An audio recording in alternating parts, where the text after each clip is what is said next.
"You belong here now," he had said, the words a deep current beneath the gale's roar. The statement was not a question, not a suggestion, but a truth anchored in the stone beneath their feet. But that came later. First, there was only the fury of the sea, the splintered timber, and a silence hollowed out by the memory of screams. Finian found her on the black, jagged teeth of the shore, where his island tore at the sea's relentless assault. She was a tangle of seaweed and soaked velvet, an offering the ocean had tried and failed to consume. He had been making his rounds after the storm's peak, checking the sea wall for new fractures, when a patch of impossible color against the gray chaos had caught his eye. It was the crimson of her dress, a flag of defiance in a world of slate and foam. He knew the scent of death well, it was the island's most common perfume after a storm. But as he drew closer, another scent cut through the salt and decay, the scent of life, faint and fragile. She was wedged between two basalt pillars, half submerged in a churning tide pool, her body a canvas of deep bruises and cruel abrasions that seemed to map her violent journey. The wreckage of a small, elegant skiff lay shattered around her, its gilded scrollwork a mockery of its fate. At first, he thought she was another soul claimed by the currents he knew so intimately. But then, a shudder. Not from her, but from the oilskin-wrapped bundle clutched to her chest with a grip that defied consciousness.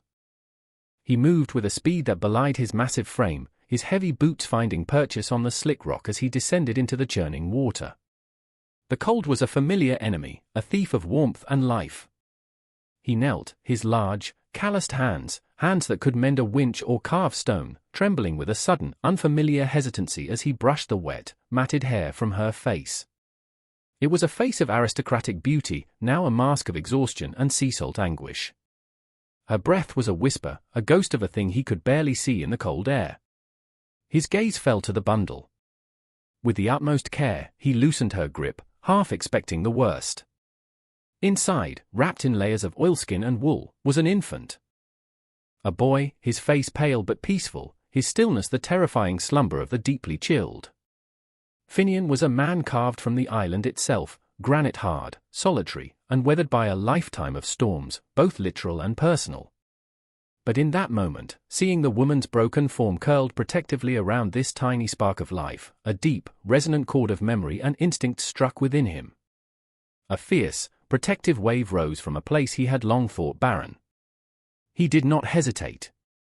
With a gentleness that was almost painful in its precision, he lifted the infant, tucking the bundle securely inside the cavernous warmth of his own oilskin coat. Then he turned back to the woman. He slid his powerful arms beneath her, lifting her from her watery sepulchre. She was impossibly light, as if the sea had already stolen half her substance. As he stood, the broken mother and child held fast against his chest, the great warning horn of his lighthouse boomed its mournful, rhythmic cry across the water, a sound that seemed to speak for all the world's loneliness and loss. Finian turned his back on the ravenous sea and began the arduous climb toward the spire of light that was his home, his life, his prison. The journey back to the lighthouse was a testament to his will. The wind, not yet ready to concede defeat, tore at him, a physical entity that clawed and shrieked, trying to reclaim the souls he had stolen from its grasp. The woman, Lyra, though he did not yet know her name, was a dead weight, her head lolling against his shoulder with each laboured step. He focused on the solid crunch of his boots on the gravel path, the burn of his muscles, the steady, living warmth nestled against his ribs. The lighthouse wasn't a home, it was a fortress. Built of massive, interlocking granite blocks, it had stood for a century against the worst the ocean could conjure. It was his solitary kingdom, a vertical island of light and stone. Pushing the heavy, iron-banded door open with his shoulder, he was met by a wave of dry, blessed heat. The great pot-bellied stove in the ground-floor living chamber, the lighthouse's iron heart, was glowing with a fierce, steady heat, its polished surface reflecting the dancing flames within. He laid her gently on the thick woolen rug before it, her stillness a stark, fragile contrast to the stove's powerful roar. Then, with painstaking care, he unwrapped the infant. The boy stirred at the sudden warmth, a tiny whimper escaping his lips. He was alive. The relief that washed over Finian was so profound it was dizzying. He found a sturdy sea chest, emptied its contents of charts and instruments, and lined it with his own clean woolens, creating a makeshift cradle which he placed near the life-giving stove. Only then did he allow his full attention to return to the woman. With a basin of hot water from the stove's reservoir and clean linen, he began the grim, delicate task of tending to her. His hands, scarred and hardened by a life of hauling lines and maintaining machinery, moved with an almost reverent care. He cleaned the cuts and abrasions, assessing the damage with a practiced eye. He washed the salt from her hair, the grime from her face, his touch methodical, a silent offering of safety and respect for the life that beat so faintly within her. Outside, the storm howled its protest, throwing sheets of spray against the thick glass of the lantern room high above, but inside, there was only the hiss of the stove, the rhythmic boom of the horn, and the quiet, focused work of a man holding back the tide of death. The hours bled into days, the storm's fury giving way to an exhausted, grey calm. The world outside was a churning expanse of leaden water and sky, but inside the lighthouse, a different kind of quiet settled, heavy with unspoken histories and uncertain futures. Finian moved through his duties with the ingrained precision of a monk. The polishing of the great lens, the winding of the clockwork mechanism that turned the light, the meticulous logging of the weather, these were the rituals that gave his life shape and meaning. But they were no longer solitary. Every action was now underscored by an awareness of his two silent guests. He stoked the stove, brewed thin, nourishing broths, and used a soft cloth dipped in warmed goat's milk to feed the infant, his large fingers impossibly gentle. Lyra drifted in a grey twilight of fever and pain, her consciousness a battered ship on a vast, featureless sea. In her brief moments of lucidity, she would see him, a hulking, quiet shadow moving against the warm glow of the stove. She saw his powerful hands, the hands of a laborer, carefully cradling her son. She saw him sitting in a worn armchair late at night, a heavy book open on his lap, his gaze lifting every few moments to the makeshift cradle, then to her. He never spoke to her, not then. There were no empty reassurances, no prying questions. His care was a language unto itself, spoken in the steady heat of the room, the dry clothes he had dressed her in, the clean bandages that smelled faintly of antiseptic herbs. His silence was a wall, but it was a protective one, shielding her from a world that had sought to crush her. It gave her the space to simply be, to heal without the burden of explanation. One afternoon, she awoke to a different sound, a soft, rhythmic scraping. He was sitting at the small wooden table, a piece of driftwood in one hand and a carving knife in the other. He was shaping it into a seabird, its wings swept back as if caught in a powerful updraft. He didn't look at her, but she felt his awareness of her gaze as his hand stilled for a fraction of a second. Her throat felt like sand, her lips chapped and sore. She tried to make a sound, to form a word of thanks. A dry, rasping cough was all she could manage. He set down his carving without a word, rose, and brought her a cup of water, his arm sliding behind her to lift her head so she could drink. The cool liquid was a miracle. "Thank you," she breathed, the two words a monumental effort, yet in the profound quiet of the circular room, they seemed to resonate like a bell. He gave a short, almost imperceptible nod, his rugged face unreadable, before returning to his chair and his carving. But the silence had been breached. A single, fragile thread had been spun across the chasm of their solitude, a connection forged not in words, but in a shared moment of simple, human kindness. The great lens high above continued its silent, sweeping turn, casting its beam out over the grey water, a promise of safe harbour in a treacherous world. As the last of the winter storms gave way to the pale, uncertain light of spring, Lyra's strength began to return, a slow tide rising within her. The fever receded, and the world, which had been a blur of pain and shadow, sharpened into focus. She began to sit up, her muscles protesting, and then to stand, her legs trembling like a newborn foal's. She watched Finian, studying the deep-seated quiet of his existence. He was a man who seemed to have absorbed the solitude of the sea, the steadfastness of the rock. He gave her space, an ocean of it, allowing her to heal at her own pace. He had moved the sea-chest cradle next to the cot he had prepared for her, allowing her to be a mother again. She would spend hours just watching her son sleep, his small chest rising and falling, her heart a tight, painful knot of overwhelming love and a cold, familiar terror. The memory of why she had fled, of the man she had been escaping, was a constant, chilling undercurrent. One night, a squall blew in from the north, its fury a pale imitation of the one that had brought her here, but it was enough to mirror the tempest in her soul. The wind howled around the tower, a mournful, searching sound, and the waves crashed against the foundation with a rhythmic, percussive boom. Her son was fretful, his cries sharp and piercing in the enclosed space. As Lyra rocked him, humming a lullaby whose words she could barely remember, the dam of her own silence finally, irrevocably, broke.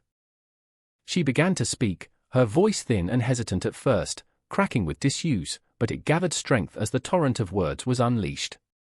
She spoke of Lord Alastair, a man whose ambition was a cold, glittering thing, a man who collected beautiful objects, art, ships, and wives, with the same possessive passion. He was a merchant prince whose influence reached into every corner of the kingdom, and he had decided he would own her. She spoke of a contract signed by her father, a bargain made to settle a ruinous debt, a piece of paper that had signed away her life. She spoke of his cloying compliments that felt like chains, his cold eyes that assessed her worth like a piece of cargo. She had been his prized acquisition, and the birth of her son, an heir he could mold in his own image, had only tightened his grip. The escape had been a desperate, last-minute gamble, a paid-for passage on a smuggler's skiff, a desperate flight into the storm's teeth with the hope of reaching a distant shore where his name meant nothing. Finian sat across the room, by the stove's glow, his carving still in his hands. He did not move. He did not interrupt. He simply listened, his face carved from shadow and firelight, as she unburdened the weight that had been crushing her. When she finally fell silent, her story hanging in the air like sea mist, he slowly rose. He walked to the stove, opened the grate, and fed it another block of seasoned oak. The flames roared to life, a defiant, hungry sound against the storm's lament. He turned and looked at her, his eyes, the grey of a winter sea, holding an emotion she couldn't yet name. "He won't find you here," Finian said, his voice a low rumble, the sound of stone grinding on stone. It wasn't a promise. It was a statement of fact, as solid and immovable as the tower itself. With that, he had drawn a line in the sea, a boundary around their tiny island of light, declaring it a sanctuary.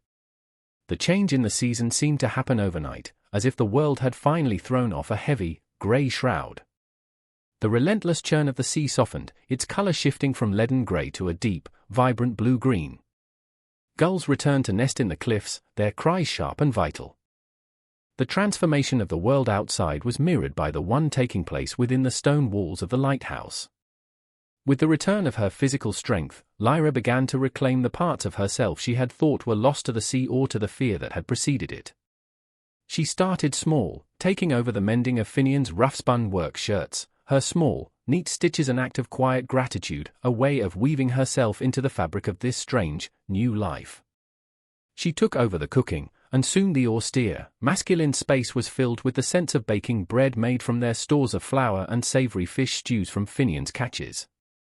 She transformed the functional chamber into something softer, something more akin to a home.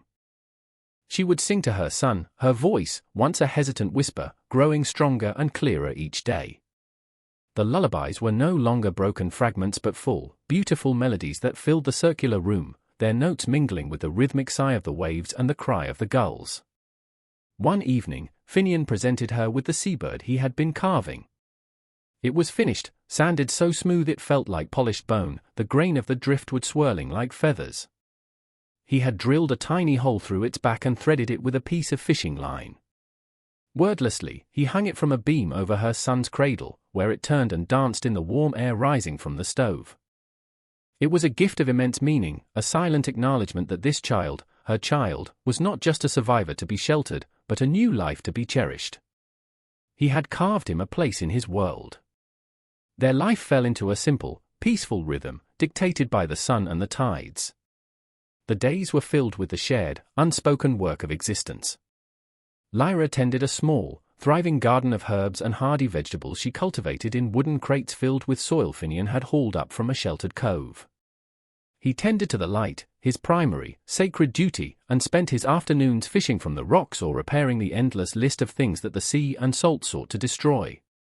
Words remained a scarce commodity between them, but their absence was no longer a void of silence. It was a comfortable, shared space, filled with a deep, mutual understanding. Their bond wasn't being forged in conversation, but in the quiet, repeated rituals of their life. It was in the way he would leave a rare, beautiful seashell on the table for her to find, or the way she would have a hot mug of tea waiting for him when he came down from the lantern room, chilled from the night watch. The fortress was becoming a home, the sanctuary a life, and its two solitary guardians, scarred by their own private storms, were, ever so slowly, becoming a family. The arrival of Silas and his fishing boat was a biannual event, a tenuous link that connected Finian's isolated world to the mainland. He was a gaunt, weather-beaten man who traded salt, flour, and news for Finian's expertly preserved fish. He appeared one bright, calm afternoon, his small boat bobbing gently at the island's crude stone dock, his face unusually grim. Finian greeted him with his customary silent nod and a mug of hot tea. They sat at the small table while Lyra busied herself on the other side of the room, ostensibly sorting herbs, but a cold knot of apprehension was tightening in her stomach. A stranger was a threat, a disruption to the fragile peace she had found. "There's talk on the mainland, Finn," Silas said, his voice low and urgent, his eyes flicking nervously toward Lyra. "A rich man, a lord they call Alistair. His ship has put into port, and his men are asking questions." A lot of questions. Lyra froze, her back to them, her knuckles turning white where she gripped the edge of a wooden crate. "He's telling a sad story," Silas continued, oblivious to her stark reaction. "About his beautiful, young wife. Says she was unwell in the mind. Stole their infant son and fled in the night, took a small boat. He's frantic with worry," he says. Silas took a long sip of his tea. "He's offering a reward. A king's ransom, Finn. For any news of her or the child." Enough to make a man forget his loyalties. Finian's posture did not change. He remained a mountain of stillness, but Lyra, who had learned to read his silences, could feel the sudden, dangerous energy that came off him. It was the stillness of a sky before a lightning strike. "Heard some of his men talking," the fisherman added, his voice dropping to a near whisper. "They know she fled north, into the storm. They're hiring boats to search the islands. He's a man who doesn't like to lose what's his, Finn. And from the way he talks about her, he sees her as his most prized possession." He looked from Finian's stony face to Lyra's rigid back. Understanding, or perhaps suspicion, dawned in his weathered eyes. "You need to be careful," he said, his meaning clear. Silas finished his tea, left his customary parcels of supplies on the table, and was gone as quickly as he had come, his boat a receding speck on the vast, indifferent blue. The silence he left behind was heavy, poisoned. The peace of the island was gone, shattered. The past was no longer a ghost haunting Lyra's memories, it was a hunting party, and it was sailing toward them. The sun seemed less warm, the sea lane somehow menacing. The peace they had so carefully constructed felt like a fragile shell, about to be crushed. The sanctuary was no longer safe. Finian never spoke of Silas's warning, but it pulsed in the air between them, altering the rhythm of their days. It lived in his every action. The next morning, Lyra watched from the high window of the living chamber as he walked the perimeter of the small island, his stride long and purposeful. He wasn't just checking the sea wall, he was studying the treacherous currents, the hidden rocks, the narrow, defensible paths. He was reading the land as a battlefield. He spent the afternoon in his workshop, a small stone shed built into the base of the tower, and the sounds that emerged were not of carving, but of grinding metal. He was sharpening things, knives, a gaffing hook, the head of an old, heavy harpoon. The metallic scrape and screech echoed the tight, mechanical rhythm of Lyra's own heart. He returned and reinforced the thick oak door of the lighthouse, adding a heavy iron bar to the inside. His preparations were a grim, silent conversation, and she understood every unspoken word. Fear, a cold and horribly familiar companion, tried to coil around her throat, stealing her breath. She looked at her son, sleeping peacefully in his cradle, his face serene and utterly trusting. He was the center of this world, the anchor of her life, the reason the sun rose and the lighthouse beam cut through the darkness. The fear receded, burned away by a fiercer, hotter emotion she was only just beginning to recognize as her own, a mother's rage. She would not be a victim again. She would not be dragged back into that gilded cage, would not let her son be raised by that cold, possessive man. She watched Finian, his powerful hands testing the new iron bar, and a new, hard resolve settled in her soul. Later that day, while he was outside, she went to the large sea chest where he kept tools and old maritime equipment.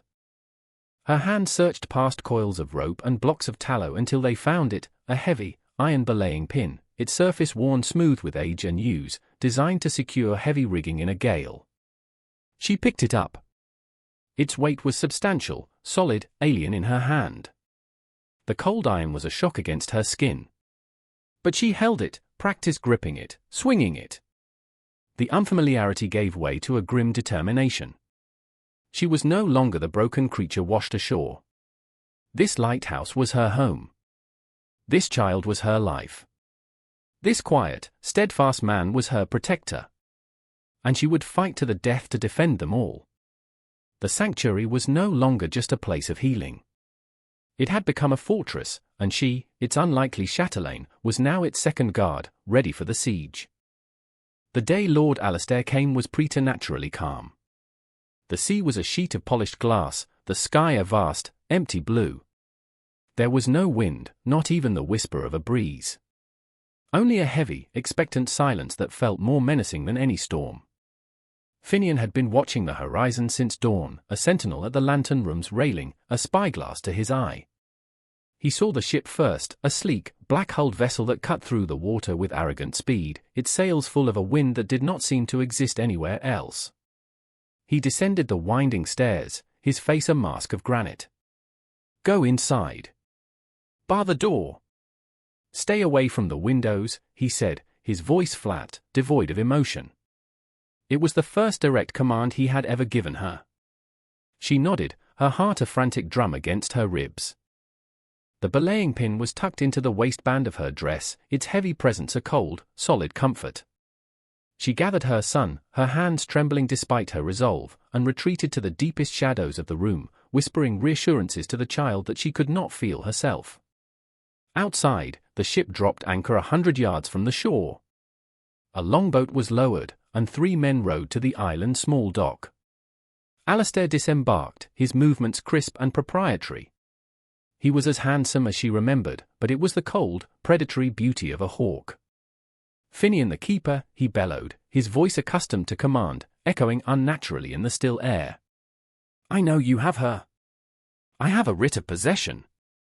She is my wife, and that child is my son. I have come to collect my property." Finian stood on the stone walkway before the lighthouse door, his immense frame blocking the entrance. He held the long, heavy-bladed gaffing hook in one hand, its steel point gleaming in the sun.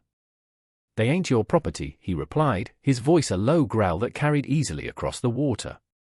"And they ain't leaving." Alistair laughed, a sharp, ugly sound of disbelief. "You dare defy me, you pathetic rock-dweller? She belongs to me by law and by contract." He gestured to his 2 hired men, who began to fan out, drawing short, heavy swords. "This can be easy, or it can be bloody. Your choice." The world seemed to hold its breath. Then, with a snarl of frustrated fury, Alistair gave the order.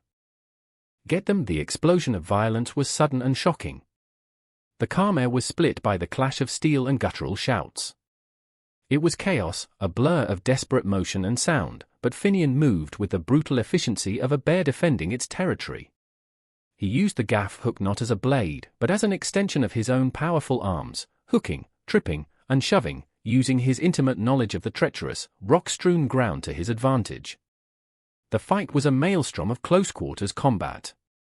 Finian was a force of nature, strong and unyielding, but he was outnumbered. He managed to disarm one of the men, sending his sword skittering into a deep crevice, but the other one closed in, a flash of steel and grunting fury. They crashed to the ground, a tangle of limbs and raw, desperate violence. From inside, Lyra could hear the grunts of exertion, the sickening thud of fists on flesh, the scrape of boots on rock. She clutched her son, her whole body trembling, a silent scream trapped in her throat. Through a narrow slit window, she saw Alistair, his face a mask of cold rage, bypass the brawl and charge directly for the lighthouse door. He didn't care about the fight, he cared about his prize. The heavy oak door groaned as he slammed his shoulder against it. Once. Twice. On the third impact, the wood around the lock splintered. With a final, furious kick, the door flew open, and he was inside. His shadow fell over her, his eyes wild with possessive madness. "There you are, my little runaway," he hissed, his gaze fixing on the child in her arms. He lunged, not for her, but for her son. In that instant, time seemed to slow, the frantic hammering of her heart becoming a low, steady beat. The terror in Lyra's veins turned to ice, then to fire. The broken, helpless creature who had washed ashore was gone, burned away in the crucible of her fear and her love. In her place stood a mother. As Alistair's manicured hands reached for her child, she moved. She drew the heavy belaying pin from her waist. Its cold, solid weight was no longer alien, it was an extension of her own will. She screamed, a sound she didn't recognize, a primal roar of pure, undiluted defiance, and swung the iron pin with all the force of her body, striking his outstretched arm. The sound was a sickening crack of bone. He roared in pain and shock, stumbling back, staring at the ruin of his arm and then at her, as if seeing her for the very first time. It was not a warrior's blow, but it was enough. It was everything. It was the moment she took her life back. Just as Alistair recovered, his face contorting in a mask of murderous rage as he raised his uninjured hand to strike her, the doorway was filled by a new figure. It was Silas, the fisherman, and behind him stood two other grim-faced men from the mainland, their fishing gaffs held like weapons. The fight outside had ceased. Finian, bruised but victorious, stood over the two disarmed and defeated men. The power had shifted, not just by Finian's brute strength, but by Lyra's unexpected courage and the arrival of a world beyond the island that would no longer allow Alistair to write his own laws. "It's over, my lord," Silas said, his voice ringing with a newfound authority. "You'll be coming with us." The silence that descended on the island in the aftermath was different. It was not the silence of isolation or the taut silence of impending doom, but a deep, profound peace that settled into the very stones of the lighthouse. Silas and his men took a whimpering, defeated Alistair and his lackeys away, their boat a dark stain fading into the sunset.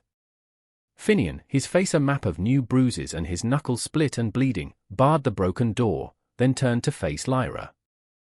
She was still trembling, the iron belaying pin fallen at her feet, her son clutched so tightly to her chest he began to fuss. Their eyes met across the room, and in that long, silent gaze, volumes were spoken. He saw not a fragile refugee, but a warrior queen who had defended her throne. She saw not just a stoic protector, but a partner who had stood with her against the darkness. Wordlessly, they moved to tend to each other's wounds. Her touch as she cleaned the cut on his brow with a damp cloth was as gentle as his had been on her battered body all those months ago. He, in turn, examined her hands, uncurling her fingers from the fists they had become, making sure she was unharmed. The lighthouse, once a simple sanctuary from the storm, was now consecrated as a true home, its foundations reinforced by their shared struggle and sealed by their mutual, unspoken devotion. Spring had fully claimed the island, painting the cliff faces with resilient wildflowers and turning the sea to a shade of brilliant turquoise. The air was sweet with the scent of salt and blooming thrift. They worked together to repair the door, their hands often brushing, their quiet rhythm restored, but forever changed, deepened by the fire they had walked through together. A few weeks later, as the sun dipped below the horizon, painting the sky in fiery strokes of orange and rose, Finian stood with Lyra on the lantern room gallery, the highest point of their small kingdom. The sea and sky stretched out before them, vast and peaceful. Her son, now babbling and bright-eyed, was nestled securely in a sling on her chest. He reached out and took her hand. His large, calloused fingers intertwined with hers, a perfect, solid fit. "You belong here now," he said again. The words were the same as the one she had first heard him speak in her fevered dreams, but their meaning had been utterly transformed. It was no longer a declaration of rescue, a keeper's claim on a piece of jetsam. It was a question, an offer, an invitation to build a life together, anchored to this rock, illuminated by this light. Lyra looked at his strong, kind face, etched with lines of past sorrows but now softened by a quiet hope. She looked out at the home they had defended, at the child who was their shared future. She squeezed his hand, her answer clear and strong. "Yes," she said, her voice carrying on the gentle evening breeze. "We belong here now." This story is a testament to the resilient strength of the human spirit and the profound power of hope to find purchase in the most desolate of landscapes. It speaks to the idea that a family is not always born of blood, but is often forged in the fires of shared adversity, built through acts of quiet courage, unwavering protection, and mutual respect. Lyra's journey from a terrified fugitive to a fierce defender of her own life shows us that our deepest scars do not have to dictate our futures, they can become the sources of our greatest strength. And in Finian, we see that a home is not merely a structure of stone and iron, but a space of safety and acceptance carved out of the world by a steadfast heart. Their love story wasn't written in grand pronouncements or passionate poetry, it was written in shared silence, in the mending of wounds both seen and unseen, and in the mutual promise to stand as a beacon against the darkness, together. If this story of survival, resilience, and the quiet building of a new life moved you, let us know in the comments below. Your own stories of finding sanctuary and strength are a source of inspiration for our entire community. Don't forget to subscribe to our channel for more emotional and inspirational stories that explore the depths of the human spirit. And please tap that notification bell so you never miss a moment of hope. Thank you for watching.